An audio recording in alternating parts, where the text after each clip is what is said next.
Okey, assalamualaikum dan sejahtera. So, baru-baru ini kita melihat satu kes mahkamah di mana salah seorang tertuduh bernama Yu William telah dikenakan hukuman penjara 16 tahun kerana menyebabkan kematian seorang pemuda yang berumur 29 tahun pada masa itu Sheikh Muhammad Daniel Sheikh Shakirah pada kes kemalangan 4 tahun lalu di Kuala Lumpur, Seremban tempoh hari lah.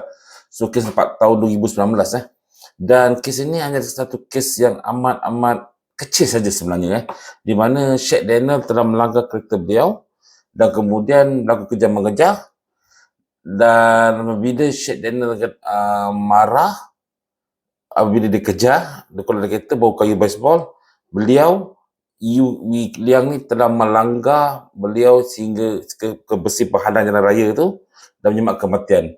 Dan setelah 4 tahun kes ini berlanjutan di mahkamah dan akhirnya Yu dikenakan penjara 16 tahun. So ini adalah satu, orang kata, penjara yang mengikut perasaan menurut saya.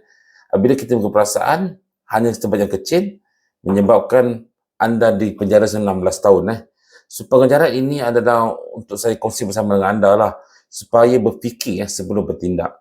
Memang pada masa kita keadaan marah, kita akan kurang berfikir dan emosional. Tetapi sentiasa kena berfikir. Apabila kita mengikut emosional kita sendiri, ini yang berlaku di mana semasa kejadian tersebut bukan saja you mengambil masalah di penjara 19 tahun, manakala bini dia juga pada situ mengandung memiliki keguguran.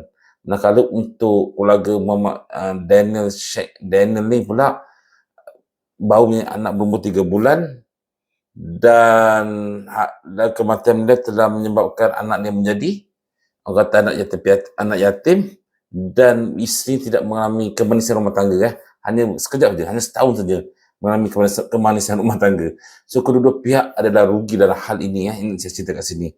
So, dalam kes ini, apabila kita lihat secara mendalam, Sheikh Daniel ni adalah seorang anak muda, berumur 29 tahun, dan manakala you pula pada situ berumur 40 tahun. So, biasalah anak muda, garang, emosi, cepat marah. Dan kita sebagai orang yang lebih tua harus bersifat, orang kata, positif. Nah, hal ini kedua-duanya menjadi marah.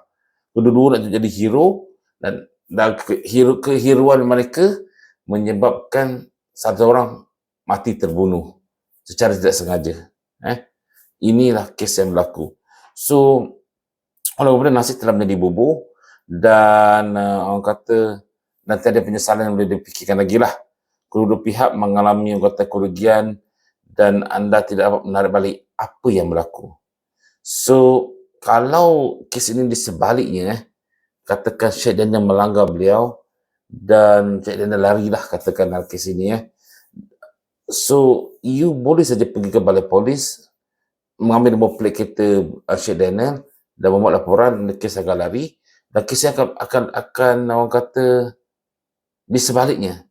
Sheikh Daniel akan dikatakan salah kerana melanggar di belakang kan. So, dia salah dan juga dikenakan denda. Itulah cerita yang orang kata yang akan berlaku sebenarnya jika kedua pihak ni calm, tenang ketika itu. Walaupun katakan Sheikh Daniel ni lari ke apa, tu nombor dua. So, kita buat rapor polis ikut undang-undang yang ditentukan oleh Malaysia. Malaysia punya undang-undang. Kenapa kita nak ikut undang-undang diri sendiri? Kenapa nak ikut kemarahan kita sendiri? So, benda-benda macam ni kita kena fikir. Saya faham apabila salah satu sebab juga kita menjadi marah kerana kita, orang kata, takut kalah. Kalau kita beralah, bermakna kita kalah lah, betul. Tetapi kekalahan itu dapat menghindar kepada sesuatu perkara yang lebih teruk. Itu pendapat saya. Biar kita kalah pun tak apa. Jangan ikut kata marah kita untuk menang aja. Akhirnya ini yang berlaku. So, pengajaran kat sini adalah betul-betul pengajaran baik dan kedua-duanya telah memiliki kerugian dan juga you terkena penjara 16 tahun. Artinya biar kau keluar pada umur 55 tahun. Waste your life, man. You are waste your life. Itu saya dapat tahu kat sini. Okay. So, saya bersabar. Jadi, pengajaran benda ini untuk anda. Sebab saya ingin buat video ni untuk, orang kata, kita jadikan sebagai iktibar kita juga.